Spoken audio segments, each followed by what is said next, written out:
So అందరికి కనిపిస్తుంది, వినిపిస్తుంది అనుకుంటా.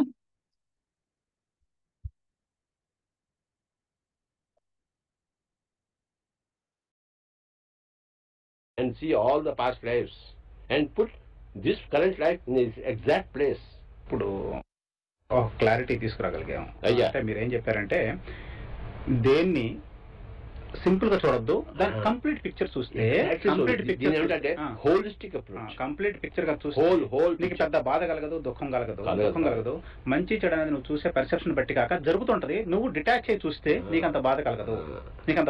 నువ్వు ఎప్పుడు సిచ్యువేషన్ బయట నుంచి చూడాలి, సిచ్యువేషన్ లోపలికి వెళ్ళకూడదు. నువ్వు ఏది అనుకుంటున్నావో, ఏది మంచి అనుకుంటున్నావో దాని గురించి కొట్లాడు. నువ్వు కొంతమంది మాంసం నిండవే మంచిది అనుకుంటారు, దాని గురించి కొట్లాడు. కొంతమంది మాంసం నిండి తప్ప అనుకుంటారు, నువ్వు దాని గురించి కొట్లాడు. నువ్వు ఏది అనుకుంటావో చెయ్యి. సరే, నెక్స్ట్ వారం వచ్చేటప్పటికి అయ్యా మంచి చెడు అనేది ఎట్లా విడదీసి చూడొచ్చు అనేది హనుమంతుడు తోకలాగా సాగుతూనే ఉంటుంది. మంచి చెడు అంటే ఇప్పుడు ఉన్నటువంటి వ్యవస్థలో మంచి చెడుని విచక్షణ చేసి చూడటం, అది హెయిర్ లైన్ మార్జిన్ అంటాం. ఆ హెయిర్ లైన్ మార్జిన్ ని ఎట్లా స్ప్లిట్ చేసి చూడాలన్నది నెక్స్ట్ వీక్ మాట్లాడదాం.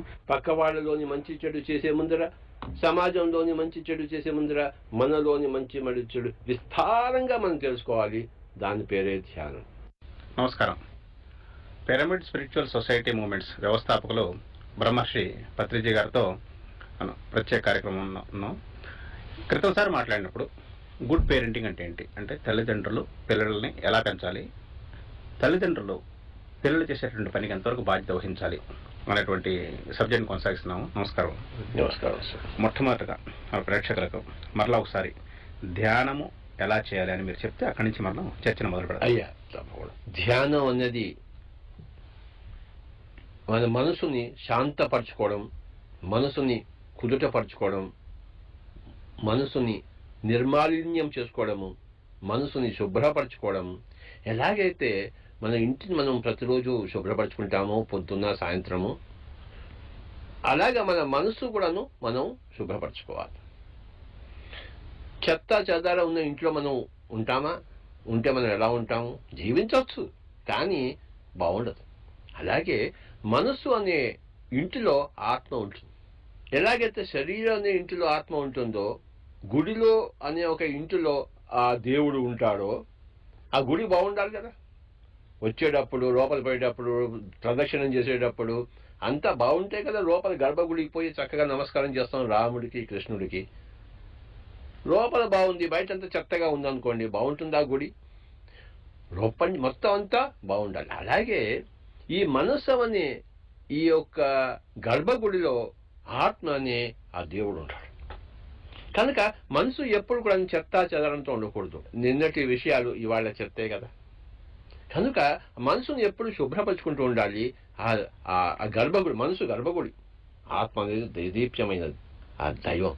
కనుక ఆ మనసు లోపలికి మనం వెళ్ళి అక్కడి నుంచి మనం ఆత్మ యొక్క దర్శనం చేసుకుంటాం. కనుక మనసు శుభ్రంగా ఉండాలి. ఆ మనసు శుభ్రపరుచుకునేది ఆ గర్భగుడిని అంతా క్లీన్ చేసుకోవాలి, బూసు గీజు లేకుండా చేసుకోవాలి. కనుక ప్రతిరోజు కూడాను మన మనసుని మనం క్లీన్ చేసుకునే కార్యక్రమమే ధ్యానం. ఒకసారి ధ్యానము చేయడానికి సులభమైన మార్గం ఎట్లా చేస్తే ధ్యానము? రకరకాల ధ్యాన పద్ధతులు ఉన్నాయి. మరి ఎప్పుడు కూడాను ఉదాహరణకు హిమాలయాల్లో ఎన్నో పర్వతాలు ఉన్నాయి, కానీ అన్నిటికన్నా ఉన్నతోన్నతమైన ఆ పర్వతం పేరు ఎవరెస్ట్. ఏదో ఒకటి ఉంటుంది. అలాగే మరి గొప్ప గొప్ప అందగత్తెల యొక్క మనం కాంపిటీషన్స్ చూస్తాం. మిస్ యూనివర్స్ అనో లేకపోతే మిస్ ఇండియా అనో ఒక గొప్ప శిఖరాగ్రమైన అందాన్ని మనం చూస్తాం. అలాగే ఎన్ని ధ్యాన పద్ధతులు ఉన్నాయి, అన్నీ మంచివే, అన్నీ చక్కటివే. కానీ శిఖరాగ్రమైన ధ్యాన పద్ధతి పేరు ఆనాపానసతి, అంటే శ్వాస మీద ధ్యాస.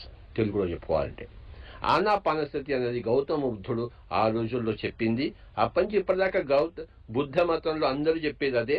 కనుక దాని పేరు తెలుగులో, అచ్చ తెలుగులో చెప్పుకోవాలంటే, సామాన్య భాషలో చెప్పుకోవాలంటే శ్వాస మీద ధ్యాస అన్నది అది ఉత్తమోత్తమ ఉన్నతోన్నత ధ్యాన పద్ధతి అని నేను నా ధ్యాన జీవితంలో తెలుసుకున్నాను.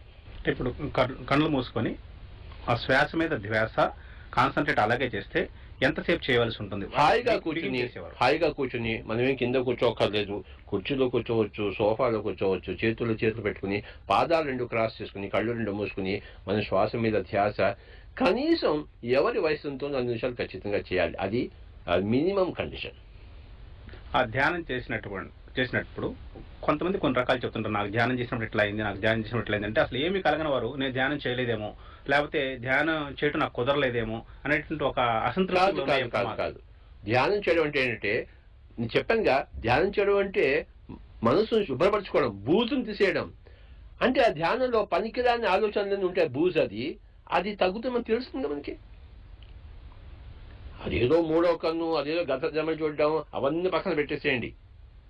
అవన్నీ ప్రశాంతత కూర్చున్నప్పుడు ఆ నిన్నటి ఆలోచనలు, మనం పక్కవాడి మన శత్రుత్వము, ఎవరెవరితో మనం కొట్లాడామో అవన్నీ ఇప్పుడు నెమరు వేసుకోవాల్సిన అవసరమే లేదు. ఆలోచన రహిత స్థితి ధ్యానం. ముఖ్యంగా పనికి మాలిన ఆలోచన రహిత స్థితి. ఆలోచనలు పనికి మాలి కూడా ఉంటాయి. పనికొచ్చేవి కావాలండి పోయి. ఇప్పుడు మనం 100% ఆలోచన సమూహం ఉంటే అందులో 98% పనికిరాని ఆలోచనలు ఉంటాయి. ఈ పనికిరాని ఆలోచనలు పోతే దాన్ని మనసు శుభ్రపరచుకోవడం అంటారు, నిర్మాలిన్యం చేసుకోవడం. సో ధ్యానం యొక్క ప్రైమరీ ఈవెంట్ హ్యాపెనింగ్ ఈజ్ ఆ శుభ్రపరచుకోవడము, తర్వాత శూన్యం కావడం. ఓకే. ఏ వయసు నుంచి, అంటే ఒక వయసు వచ్చిన తర్వాత నాకు ధ్యానం అవసరం? 5 ఏళ్ల వయసు. 5 ఏళ్ల వయసు నుంచి మొదలు పెట్టాలి. అంతకన్నా పిల్లలకి వాళ్ళు దేవుళ్ళు, వాళ్ళకి ధ్యానం అనవసరం. ఆ 5 ఏళ్ల నుంచి కొంచెం దయ్యం మొదలవుతుంటుంది, సమాజం పాపం వస్తుంటుంది, ఆలోచన రావడం మొదలవుతుంది. కనుక 5 ఏళ్ల పిల్లలకి 5 నిమిషాలు, 5 నిమిషాలు, 10 ఏళ్ల పిల్లలకి 10 నిమిషాలు, 20 ఏళ్ల పాపలకు 20 నిమిషాలు తప్పకుండా చేయాలి. ఇక్కడ వచ్చేటప్పటికి పిల్లలు 5 ఏళ్ల నుంచి మీరు ధ్యానం నేర్పమని చెప్తున్నారు. నేర్పమని చెప్పినప్పుడు ఈ పిల్లల్ని పెంచే విషయంలో బేసిక్గా ఈ ధ్యాన సంబంధమైనటువంటి ఆలోచన కానీ ముందర పేరెంట్కి ఉంటేనే పిల్లవాడికి నేర్పగలడం. Absolutely so. ఆ పేరెంట్ కున్నది పిల్లవాడికి నేర్పే ప్రక్రియలో ఎట్లా మోల్డ్ చేయొచ్చు? యథా రాజా తథా ప్రజ. ఆ రాజుగారు ఎలా ఉంటారో ఆ ప్రజలు అలా ఉంటారు. ఒక ఇంటిలో ఆ తల్లి తండ్రి రాజు రాణి, పిల్లలు ప్రజలు. ఒరేయ్ మాంసం తింటే బాగుంటుందిరా అని తల్లిదండ్రులు చెప్పనుకోండి, వీడు రోజు మాంసం తింటాడు, నాకు మాంసం పెట్టు అంటాడు. ఒరేయ్ మాంసం తింటే తప్పురా అంటే వీడి పిల్లలు అవును తప్పు అంటారు. రోజు ధ్యానం చేయాలంటే నేను ధ్యానం చేస్తాను అంటారు. పూజ చెయ్యండి, పూజ చేస్తారు. అంటే ప్రతి ఇంట్లో కూడాను తల్లి తండ్రి అనేది రాజు రాణి, మరి ఆ పిల్లలు అనేది 2, 3, 10 మందో 100 మందో, కౌరవులు 100 మంది ఉన్నారు. వాళ్ళంతా కూడాను ఆ 100 మంది కౌరవులు ఒకటే మూసులో పెరిగిన వాళ్ళు, ఈ 5 పాండవులు ఒకటే మూసులో పెరిగిన వాళ్ళు. అంటే ఈ కుంతి పుత్రులు ఇలా ఎందుకయ్యారు, మరి ఆ కౌరవ పుత్రులు అలా ఎందుకయ్యారు అంటే పేరెంటింగే కదా.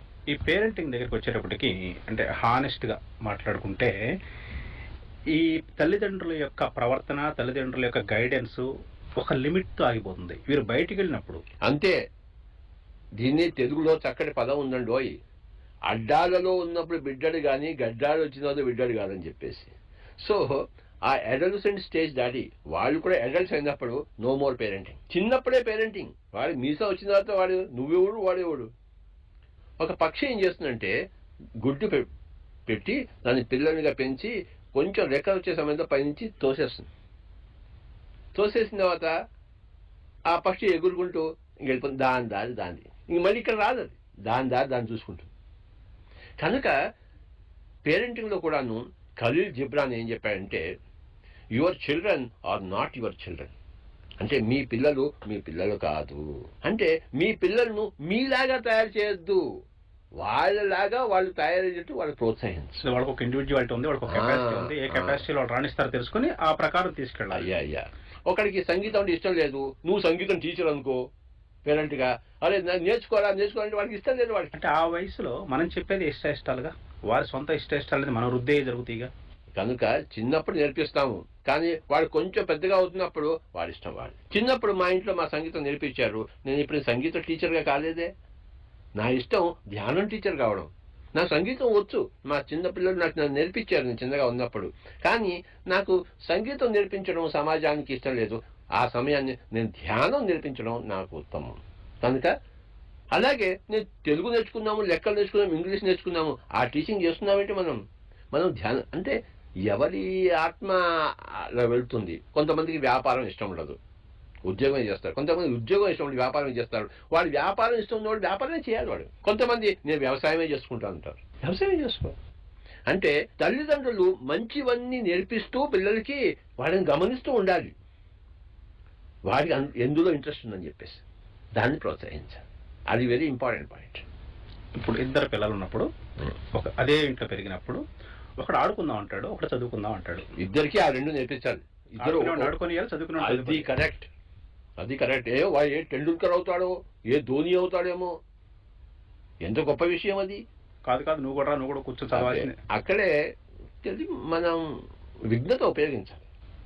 అంటే ఇక్కడికి వచ్చినప్పుడు బర్త్ అన్నది ప్రీ డిటర్మైండ్ అన్నారు ముందు, మీరు ఒకసారి చెప్తా. అంటే ఆ యొక్క తల్లి ఊంబుని సెలెక్ట్ చేసుకుంటది. కరెక్ట్, సెలెక్ట్ చేసుకుంటది. ఇంతకు ముందు మీరు చెప్పినటువంటి ఒక ఆలోచన విధానం. కరెక్ట్, సెలెక్ట్ చేసుకుని సత్య విధానం, ఆలోచన విధానం కాదు బాబోయ్, సత్య విధానం. అది సెలెక్ట్ చేసుకున్న తర్వాత ఆ పిండం ఎలా పెరుగుద్ది, ఎట్లా రూపక్రమేణ అంటే పరిణామ క్రమంలో ఏ విధంగా వెళ్తుంది అనేది అదంతా ప్రీ డిటర్మైండేనా? See everything is pre planned. Use the word plan, not determined. ఇప్పుడు మనం ఇక్కడ కూర్చున్నాము, మనం ఏం మాట్లాడుకుని ముందే డిటర్మిన్ చేసుకున్నామా? లేదు. అయ్యా ఇందాక మీరు వచ్చారు, మీరు వచ్చి నేను ఇలా అన్నారు, ఓకే నేను ఇలా అన్నాను. నేను ఇప్పుడు ఏం మాట్లాడుతున్నాను నేను డిటర్మిన్ చేసుకుని వచ్చానా? నా మొత్తం అనుభవ సారాన్ని ఉపయోగించుకుని మీరు వేసిన ప్రశ్నకి అప్పటికప్పుడు నేను సమాధానం చెప్తాను. It is not pre determined. ఎలాగైతే ఈ రోజు మనం ఇక్కడికి మీరు నేను ఇక్కడికి వచ్చాము, కలుసుకుంటాము, ఈ ప్రోగ్రామ్ చేస్తాం అని చెప్పాము, కానీ ఏం మాట్లాడతాం మీకు తెలియదు, నాకు తెలియదు. కనుక మనం రావడం ఉంది, మనం ఏ విధంగా ఎప్పుడెప్పుడు చేస్తాం అనేది మన కర్మల సారాన్ని బట్టి, మన విఘ్నత లేదా అవిఘ్నత ఆ సారాన్ని బట్టి అప్పటికప్పుడు అలా వికసిస్తుంది. అంటే ఇంకొక ఆలోచన విధానం ఉందండి. అంటే ఇప్పుడు మనకున్నటువంటి అంటే భారతదేశంలో మన కర్మభూమి అనుకున్నప్పుడు, భారతదేశం ఏది కర్మభూమి కాదు. మనం ఆ సిద్ధాంతాన్ని ఎక్కువగా నమ్ముతున్నాం కాబట్టి మిగతా వారు మెటీరియలిస్టిక్ వరల్డ్ లో ఉండి నేను చేసే పనులకి నేను చేసే పనికి నేనే విధానకర్తని. కానీ ఇక్కడికి వచ్చేటప్పటికి మనకు ఆల్రెడీ ఒక ఎగ్జిట్ రూట్ ఉంది. ఏంటి, నేను చేసే పనికి నేను కాదు అంటే అది ఋషుల వల్ల కావచ్చు, మీలాంటి వేదంతుల వల్ల కావచ్చు, లేకపోతే గురువుల వల్ల కావచ్చు, ఒక ఆలోచన విధానమైనటువంటి పరిణితి ఎట్లా వచ్చిందంటే నేను చేసే పనికి దేవుడి దగ్గర నుంచి నా చుట్టూ ఉన్న పరిసరాలన్నీ కారణమేగా, నేను కాదు అన్న దగ్గర ఒక అలసత్వం వస్తుంది. నేను చేసే పనికి నేనే బాధ్యుడిని అంటే maybe it may look materialistic, but అది కరెక్ట్ ఆలోచన, ఇది కరెక్ట్ ఆలోచన. ఫర్ ఎగ్జాంపుల్ ఇస్లాంలో వాడు ఏదన్నా అనుకండి ఇన్షా అల్లా అంటారు. అంటే దేవుడు కరుణిస్తే దేవుడు అనుకుంటే తప్పకుండా చేస్తానయ్యా, మీరు నన్ను భోజనం పిలుస్తారు, సార్ మీరు మా ఇంటికి భోజనాలు రావాలి సార్ అంటే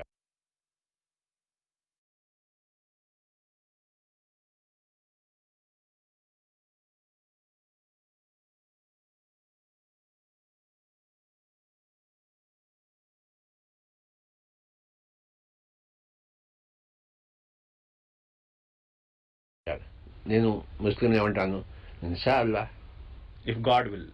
ప్రతి దానికి కూడా అండి. అంటే అదొక గొప్ప పద్ధతి, అండర్స్టాండ్.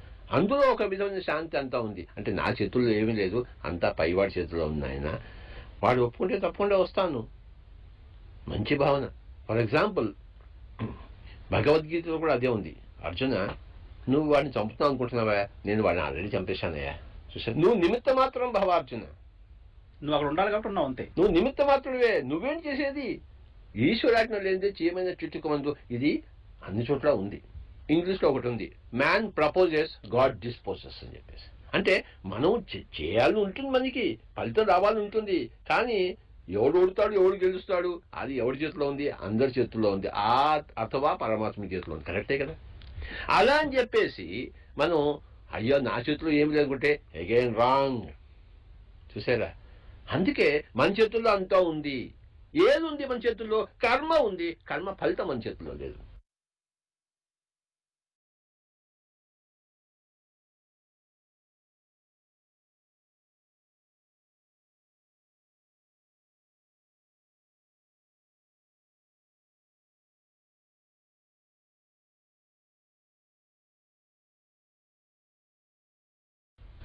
ఇది చాలా గొప్ప విషయం. ఇక్కడ రెండు కాంట్రడిక్షన్స్ కనబడుతున్నాయి. ఒకటి, ఒక పక్క మీరేం చెప్తున్నారంటే నువ్వు చేసే పని నువ్వు చేయట్లేదు, నీ ద్వారా నేను చేస్తానని భగవంతుడు చెప్పాడని ఒకటి.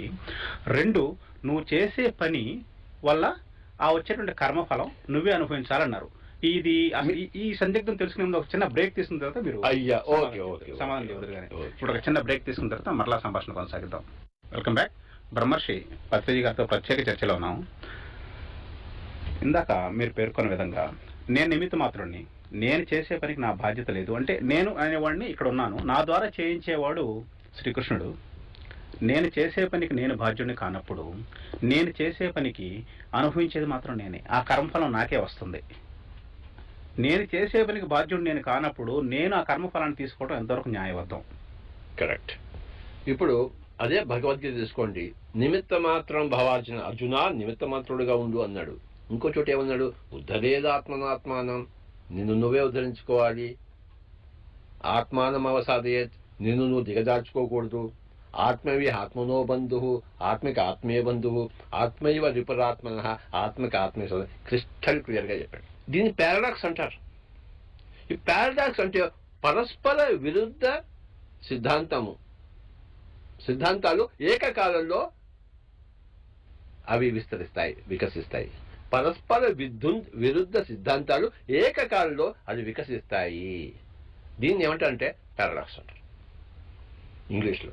So spiritual science is the big paradox. ఆధ్యాత్మిక శాస్త్రం ఒక గొప్ప, అది కాంట్రవర్షియల్గా కనబడుతుంది మీకు.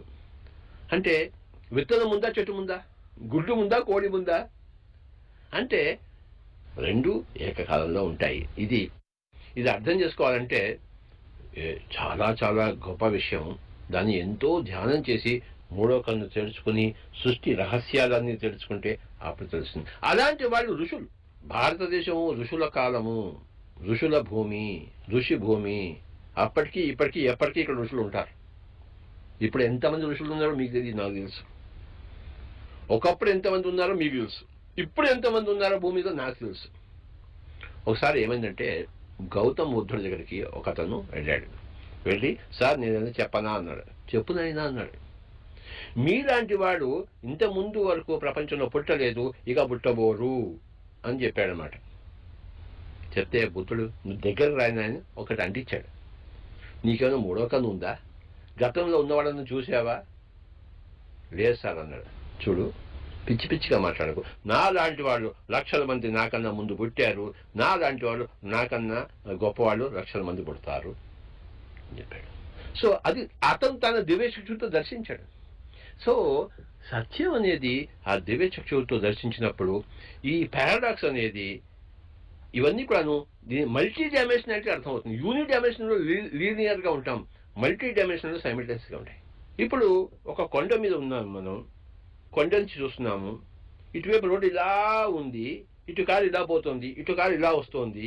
ఈ కారు వాడికి ఆ కారు తెలీదు, ఆ కారు వాడికి రెండు ఇద్దరు కొట్టుకుంటారు. ఇక్కడ ఇద్దరు స్పీడ్గా వస్తున్నారు, తాగేస్తున్నారు. పై ఉన్నవాడు ఏమంటాడు, గ్యారంటీగా జరుగుతుందైనా అంటాడు. అంటే వీడు చెప్పిన బట్టి అది జరిగిందా, లేదు వీడికి ఎలా తెలుసు అంటే వీడు రెండు చూస్తున్నాడు, వీడికి తెలుసా తెలియదు. వీడు ఏమంటాడు, ఆ దేవుడు యాక్సిడెంట్ చేసేసాడు. వీడు తాగి నడిపిస్తున్నాడు, గ్యారంటీగా యాక్సిడెంట్ అయిపోతుంది, క్వశ్చనే లేదు అందులో. అంటే వీడు డిటర్మిన్ చేశాడా? కాదు. వాడు తాగకపోతే జరిగేది కాదు. వాడు తాగి నడిపిస్తుంటే జరగదేమండి. అది జరుగుతున్న దాన్ని వీడికి ఇక్కడి నుంచి గమనించాడు. వీడు కొండ మీద లేకపోతే, కొండ పక్కన ఉంటే వాడికి తెలియదు, కొండ మీద ఉన్నవాడికి తెలుస్తుంది. ధ్యానం అనేది ఒక గొప్ప కొండ. ఆ కొండ మీద కూర్చున్న వాడు అన్నీ చూస్తున్నాడు. ఓ ఇది జరుగుతున్నాయినా, 2012 తర్వాత ఏదో వస్తున్నాయినా అని వాళ్ళు ఊరికే చెప్పారా? అంటే నువ్వు తాగుతున్నావు కనుక జరిగింది. అక్కడ ఏదో జరగాలి కనుక ఏమీ లేదు. అక్కడ ఆ దేవుడు నిర్దేశించింది కాదు యాక్సిడెంట్ అనేది. నువ్వు తాగేందుకు నడిపిస్తున్నావు, నువ్వు అజాగ్రత్తగా ఎందుకు ఉన్నావు. నువ్వు జాగ్రత్తగా ఉంటే, నువ్వు తాగకపోతే ఎందుకు వస్తున్నాయి? ఎలా వచ్చినా నువ్వు ఇలా తప్పించుకుని వెళ్ళిపోతావు. వాడు తాగి ఉన్నాడు, నువ్వు తాగి ఉన్నావు, ఇద్దరు యాక్సిడెంట్ అవుతుంది. వాడు తాగి ఉన్నాడు, నువ్వు జాగ్రత్తగా ఉన్నావు, మెలకువతో నిద్రలో లేవు. వాడు అలా వస్తున్నా కూడా ఒక్క క్షణంలో నువ్వు తిప్పేస్తావు దాన్ని. అంటే ఏంటి? నీ జాగ్రత్త నీది. ఇక్కడ నువ్వు అన్నది ఒక సింగిల్ ఆబ్జెక్ట్గా తీసుకుంటే, ఇప్పుడు నేను చేసేటువంటి పనికి నేను బాధ్యత వహిస్తాను. మీరు చెప్పినట్టు పారాడాక్స్, ఇట్స్ పారాడాక్స్. నేను చేసే పనికి నేను బాధ్యత వహిస్తాను. ఎవరు చేపించారన్నది కాకుండా తర్వాత నా కొడుకు చేసే పనికో, నా కూతురు చేసే పనికో, లేకపోతే నా తల్లిదండ్రులు చేసే పనికో నేను సఫర్ అవుతాను. అదే